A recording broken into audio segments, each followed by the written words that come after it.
দেখুন, সরকারি সম্পত্তি এখানে কি এমন ধ্বংস করা হয়েছে সেটার খতিয়ান তো নিশ্চয়ই পুলিশকে দিতে হবে। কি এমন ছিল যেটা ধ্বংস করা হয়েছে, নষ্ট করা হয়েছে, যার জন্য এত বড়। দেখুন, এই বিকাশ ভবনের গেটটাকে পেরিয়ে গিয়ে আমরা ভেতরে বসেছিলাম, এই একটা কাজই হয়েছে। এবং সেটাকেও দেখুন, আমরা প্রতীক হিসাবে ধরেছিলাম বিকাশ ভবনের গেটটা হচ্ছে দুর্নীতির একটা আঁতুড়ঘর।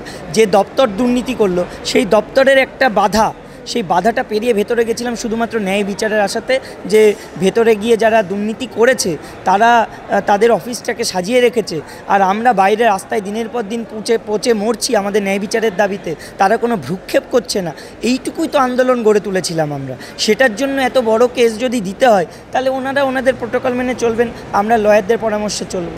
পুলিশের তরফ থেকে অভিযোগ করা হচ্ছে যে একজন অন্তঃসত্ত্বা কর্মী যিনি বিকাশ ভবনের ভেতরে কর্মরত অবস্থায় ছিলেন তাকেও নাকি আপনারা বেরোতে দেননি এবং তিনি বাড়ি যাওয়ার জন্য বারংবার চেষ্টা করছিলেন। দেখুন, একজন অন্তঃসত্ত্বা আমার সঙ্গে সরাসরি কন্ট্যাক্ট করেছিলেন, আমি কিন্তু নিজে দায়িত্ব নিয়ে তাকে ওখান থেকে বার করে দেওয়ার চেষ্টা করেছি, এবং সেটা আমরা গতকাল সাংবাদিক সম্মেলন করে গোটাটা মানে কল রেকর্ডিং প্লাস তারা কি বার্তা দিয়েছেন পুরোটাই শুনিয়েছি।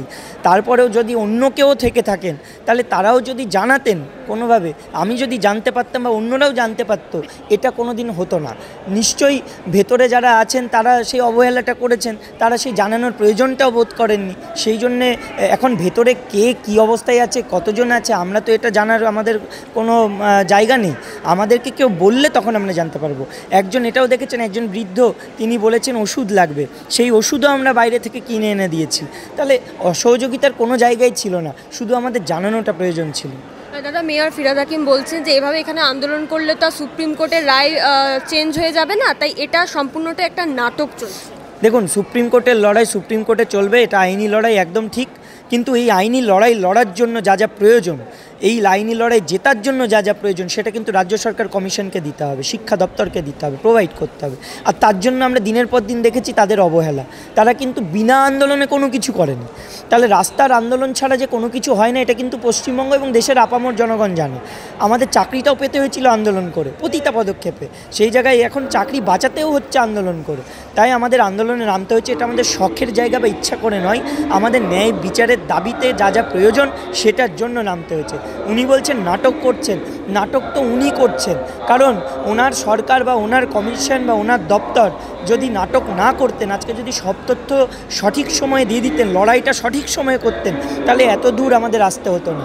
আর উনি বলছেন আমাদের এইটা নাটক। তাহলে এই যে 2-3 দিন আগে যেটা পুলিশ আমাদেরকে যেভাবে বেধড়ক মারধর করলো, যেভাবে রক্তক্ষরণ ঘটলো, তীব্র যন্ত্রণায় যেভাবে চিৎকার করছিলেন শিক্ষক শিক্ষিকা শিক্ষাকর্মীরা, সেক্ষেত্রে তার কি ওটা নাটক মনে হয়েছে? তার কি মনে হয়েছে এরকম নাটক আমরা করেছি?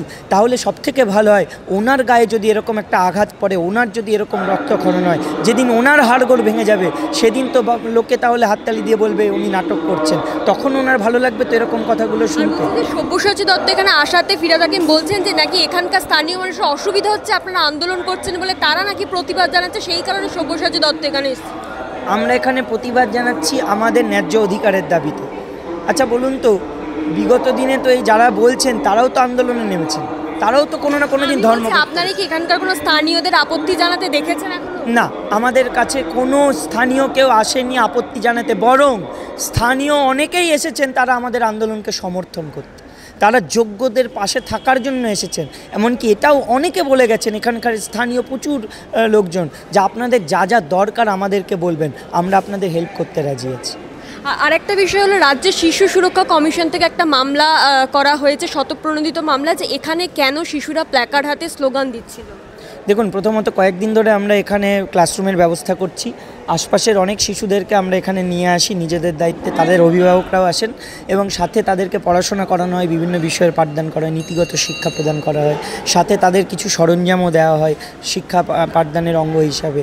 গতকাল যেটা হয়েছে দেখেছেন, আমরা কিন্তু ওখানে একটা ক্লাসরুমের ব্যবস্থাই করেছিলাম, চেয়ার বিছিয়ে রেখেছিলাম, আমরা পোস্টারিংও করে রেখেছিলাম যে গল্প দাদুর আসর, বাঘ ভাল্লুকের গল্প বা যে ধরনের নীতিগত গল্পগুলো ছিল তার ক্লাসগুলো হবে।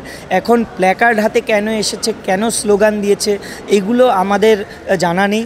কারণ এগুলো তাদের অভিভাবক অভিভাবিকা বা তারা যাদের গাইডেন্সে এসেছিল, এটা তার সম্পূর্ণ তাদের ব্যাপার। তাই যদি প্রশ্নই করতে হয় তাহলে আমাদের মঞ্চ বা আমাদেরকে নয়, এটা তাদেরকে করুন, তারা ভালো উত্তর দিতে পারবেন। তবে আমরা অবশ্যই ক্লাসরুমের ব্যবস্থাটা করেছিলাম, পড়াশোনা করানোর ব্যবস্থাটা করেছিলাম, সেটা মনে হয় আমাদের কাছে খারাপ কিছু নয়। ওটা আমরা গত মানে কয়েক বছর ধরে করে আসছি, আগামী বছরগুলোতেও করব। আর এখানেও আমরা যদি পাঠদান করাই তাতে কারোর আপত্তি থাকবে বলে আমার মনে হয়। আমি বলছি দাদা, প্রথমে আপনাদের বিরুদ্ধে এরকম পুলিশের তরফ থেকে বলা হচ্ছে যে আপনারা আক্রমণ করেছিলেন, তারপর পুলিশ আক্রমণ করেছে, তারপরে আপনাদের একাধিক শিক্ষকদের বিরুদ্ধে থানায় তলব করা হচ্ছে এবং শিশু সুরক্ষা কমিশনের থেকে মামলা করা হচ্ছে। আমি বলছি এইসবগুলো করে কি রাজ্য সরকার কোনোভাবে আপনাদের এই আন্দোলনটাকে একেবারে শেষ করে দিতে চাইছেন বা চাপা দিতে চাইছেন? দেখুন, রাজ্য সরকার অবশ্যই মানে এক সুপ্রিম কোর্টের লড়াইটা লড়ার জন্য প্রস্তুত হচ্ছে, কিন্তু এই লড়াইটা কতদূর যাবে, কিভাবে লড়বেন, কি পদক্ষেপ নেওয়া হচ্ছে, সেগুলো আমরা জানতে পারছি না। এগুলো জানানোরই কথা হয়েছিল, কিন্তু শেষ অবধি দেখলাম সমস্ত কিছুই অন্ধকারে রেখেই করে দেওয়া হচ্ছে। এখন আমাদের আন্দোলনটার ফলে অনেকটাই তো রাজ্য সরকারকে বিড়ম্বনায় পড়তে হবেই, এটা তো স্বাভাবিক। কারণ দুর্নীতি যারা করেছে তাদের কথাটা আমরা তো সত্য লুকিয়ে চাপা দিয়ে বলতে পারবো না, আমাদেরকে বলতেই হবে যে দুর্নীতি হয়েছিল আর দুর্নীতি কারা করেছিল। তাহলে সেই জায়গাতে তাদের একটু অসুবিধা হবেই, বিড়ম্বনায় পড়বেনই। এবং সেই জন্য তারা তো চাইতেই পারেন তাদের স্থানীয় লোকাল যারা লিডার আছেন বা অন্যান্য লিডাররা, যে যাতে করে এদের মুখটা একটু চাপা দেওয়া যায়, এদের আন্দোলনের তীব্রতা যাতে একটু কমিয়ে দেওয়া যায়। তাই তারা বিভিন্ন পদক্ষেপ নিতেই পারেন, কিন্তু আন্দোলনের মতোই চলবে। নির্ভীক হয়ে আমরা লড়াই করে যাব, প্রাণ থাকতে ততক্ষণ আমরা লড়াই চালাবো।